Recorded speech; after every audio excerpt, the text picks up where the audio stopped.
for Jessica.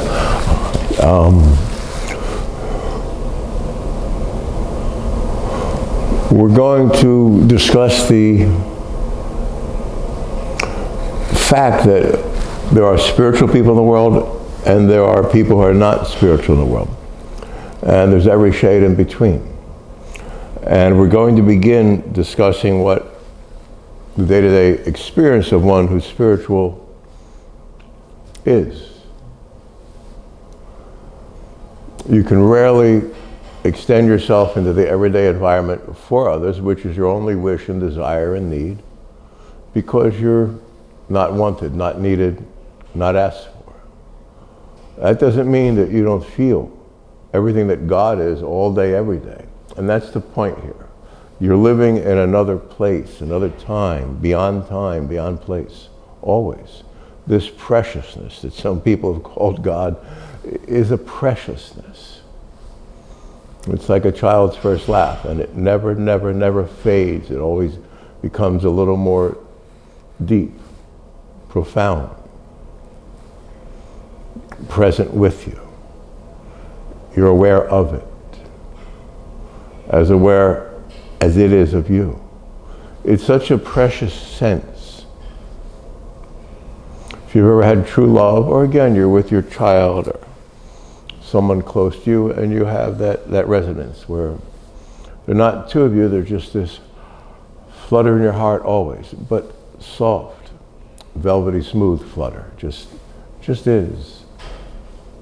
It's a joy beyond words.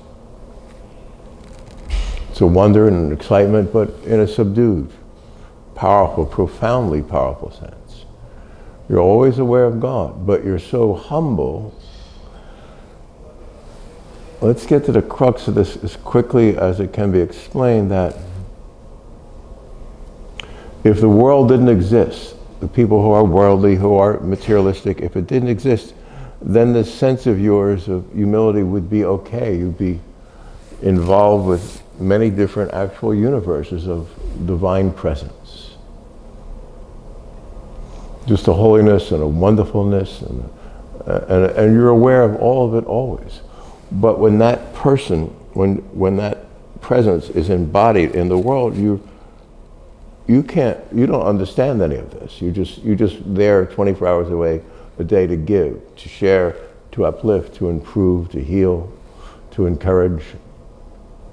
Hope this is making sense, because as soon as you step away from the world and your consciousness to whatever means, like we said 100 times, there are thousands of self-enhancement techniques, and all of them that take you away from the everyday, allow you to breathe more fully, more freely. You're aware of this openness, this presenceness, this present glory. It's so wonderful. It's just a wonderfulness to be near God. So what I'm saying is that spiritual people are aware of this always. And the entire world always is there to disapprove you of this, is to negate it, is to make you question it, is to say it doesn't exist. In other words, the world consciousness is the opposite of spirituality, the opposite. But it only is contained, it only exists in this infinitesimal world system we call the world. It's a place in consciousness that once you're spiritual, like if you talk to anyone who has these out-of-body experiences, they saw Jesus or whatever, or the most wonderful experience of your life, it's so far removed from the everyday environment. You are so far removed from the everyday environment, and that's the only problem we have. And yes, something behind this material sense of life, called the devil, does exist, and only shows its head here and there in certain moments of trial or harm, and then when you get it, when you really know it, early on in your spiritual life, you'll make a stand, you'll have a confront with it, and it will become nothing to you.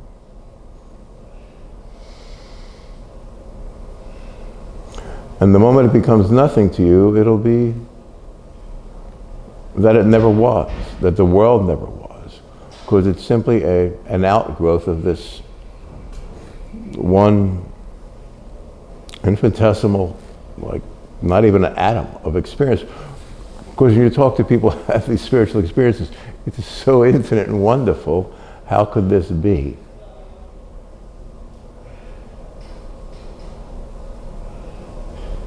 And that's the point.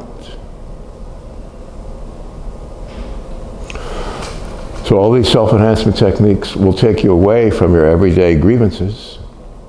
You'll breathe, you'll feel free, you'll feel open. You'll have a more full expression and experience of your own soul because there's nothing to confront. And when you do that, all will be well.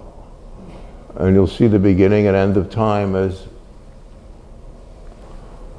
less than a hair's width of nothing. Because this ecstasy, this wonderfulness of spiritual presence is, it's forever, it's for you, it is you, it's not for anyone else. That's why we're touched when we read the holy writings of spiritual personages we've known throughout history, or we get a beautiful letter, a note, a nice text from someone, and our heart is free for a moment, or a minute, or an hour. But with spiritual consciousness, when you make that last confront on the demonic force called Satan, this will never end. You'll be here for others until the last day, the last hour, the last moment, until the last decent person in the world has their confront. And you won't complain. You will encourage. You'll give. You'll care. You'll try. You'll help. You'll hope. And you'll always find yourself, without knowing it, helping those around you. That's all you ever do. In ways with their material life, primarily. Until that moment that this one or that one awakens to who and what you really are.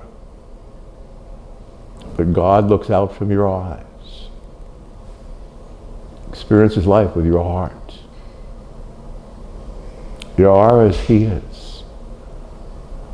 And the word God, some are offended by it. My dad didn't like God, and for a reason, because he couldn't go to the synagogue because my grandmom died, and they wouldn't let him in because of whatever reason. It was 4:15 in the afternoon, so he held it in the back of his mind for years.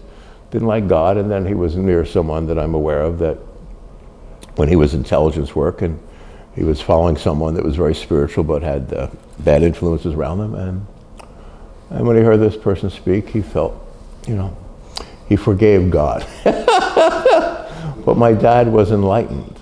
That was a spiritual experience. He always had it, but his life was very, very rough, so he had to live in circumstances that were outside of his ken. He was a good man with a very harsh life that he had to do to support 6 kids, and to do the right thing. The point is, this term God implies something endlessly more wondrous than your greatest love. It's the real you. And if you just let go of all this stuff, need, want, desire, you'll see Him, the only God. Because He'll be looking out from your eyes. So the word God, I say this in apology to a friend of mine that doesn't like the word because they're hurt in whatever way, and it's something more than one's concept, or why did God do this or not. God has never had anything to do with this world. This is the Garden of Eden. In other words, the satanic implication of that, as soon as people thought they were 2 bodies, that's the end of it. And as long as there are 2 people in the world, there will be evil, there will be conflict. But as soon as you let go of that, I've spent time in the mountains with, I've mentioned many times, my Tibetan friends in there, or I see them here recently, and we're not there, we're not here. And that's because they're very deeply trained. A friend of mine is passing right now, and told a friend of mine, another friend who asked about it, I said, don't react, just be there. in Tibet, when it existed, before the present troubles, all the people of the family were trained not to react. If someone dies, you don't grieve. You're not allowed to grieve for 5 days. And you're all trained in this thing called meditation. And they had no trouble with that. So if you think of your conditions, when can I meditate? When can I find time? I lived in the mountains of Nepal and so forth, and the conditions are beyond horrendous. And yet they practice this simple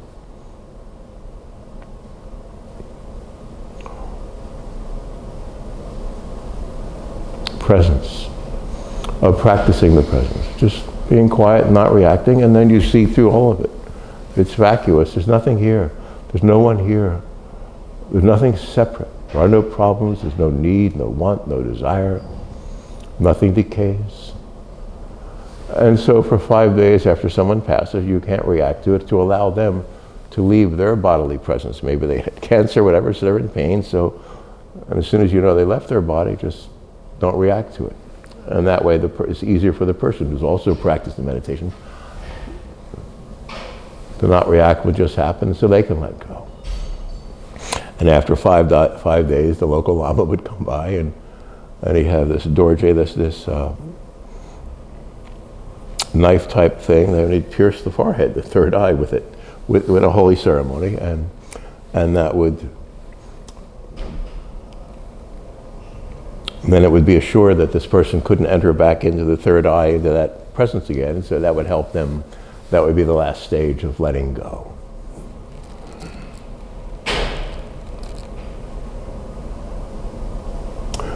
And they'd be so free, they would normally tear up the body in many little pieces and leave it out for the birds, because the body is not who you are. There's nothing vile or violent or prehistoric in this. It's much more advanced than anything I've ever heard of modern science or anything in literature, the arts. There's nothing that's precious and good. To let go of all pain, all trauma, all fear, all neglect, no disease, just a constant wonder. It's the wonder of you. It is the you that you always are. Getting back to the original point of it, of this talk, is that less than an atom of who you are exists right now in this world.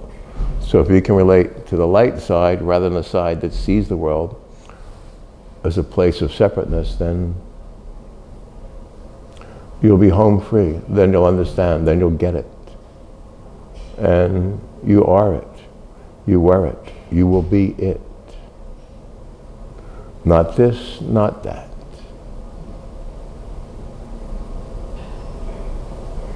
Just you.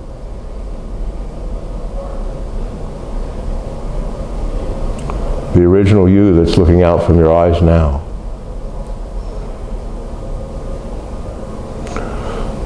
You'll never be your body again, and it's wonderful. You'll hug a loved one, it'll be 1,000 times more precious.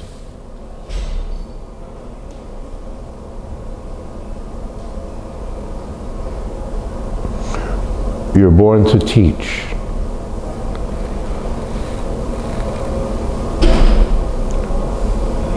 You're born to care, to understand, to admire the love light in others. And that's all. The rest will fade like yesterday's grass. And you'll float upon a song, freer than time or circumstance or beingness. You are a great soul. I admire you. You are remarkable. You're an outstanding being. You understand? You're only good. The rest of the stuff called our conditioning that the world puts on us is unnecessary. It couldn't be simpler. You couldn't be better, kinder, truer. And all the stuff that the world puts through us, the day-to-day melange, the day-to-day ordinariness, is you'll learn to not really be there when you have to do what you have to do. A friend of ours, Brother Lawrence, wrote a book called Practicing the Presence, maybe 400 or 500 years ago, and his whole life he wanted to work in the kitchen in the monastery, and then after his death he had this little booklet because he was just wanted to be close to God. Didn't matter what he did or didn't do. He kept everything clean. Out of sight, out of mind, and stayed involved with God 24 hours a day. I know many hardworking people that are of like mind. I run into them every day. Shops, restaurants, on the streets, and I love them. And they love me. And there aren't two of us. There's only you. You've always been. You'll always be. There's nothing wrong with you. Let go of all the issues, and they'll flee from you. They're projections of a little force called Satan, and when you see this and understand this totally, it's the greatest gift you can imagine. And you'll give this gift.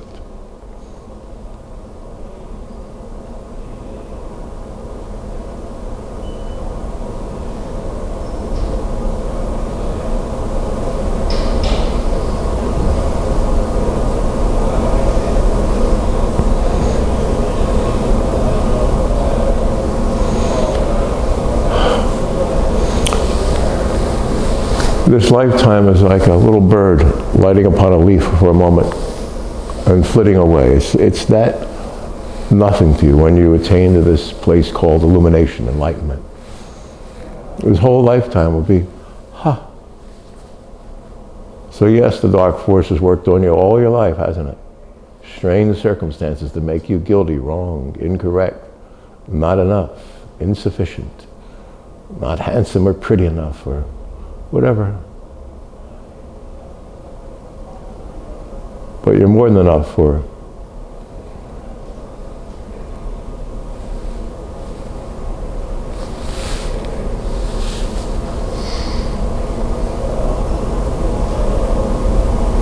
there's something mystical about you.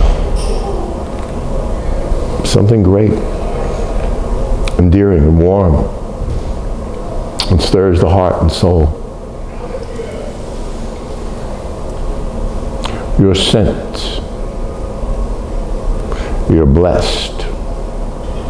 You're kind and you're true. There's nothing to fear.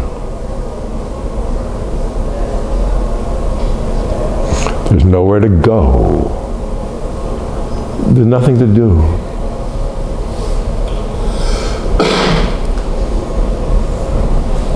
Learn to sit quietly for an hour you're choosing to drift off, knowing that that's the most important thing you have to do. The only necessity is to quiet yourself and not react to any of the sensory equipment that says that this world is real, that there are separate bodies.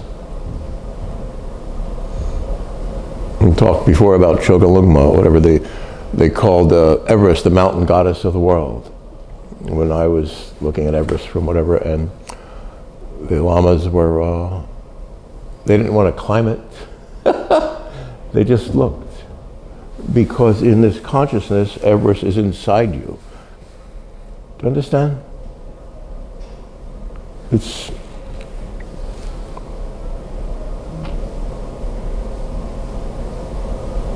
just like looking at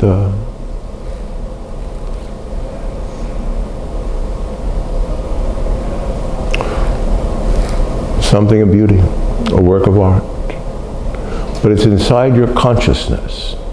That's what I'm trying to explain. That's the way it's seen by a trained spiritual person who's walked away from it all.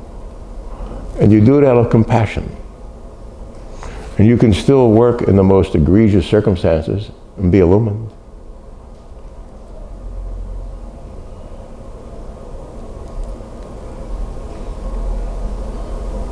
I've been with different people that live beyond themselves, and it's quite wonderful and relaxing and rewarding to be near such people.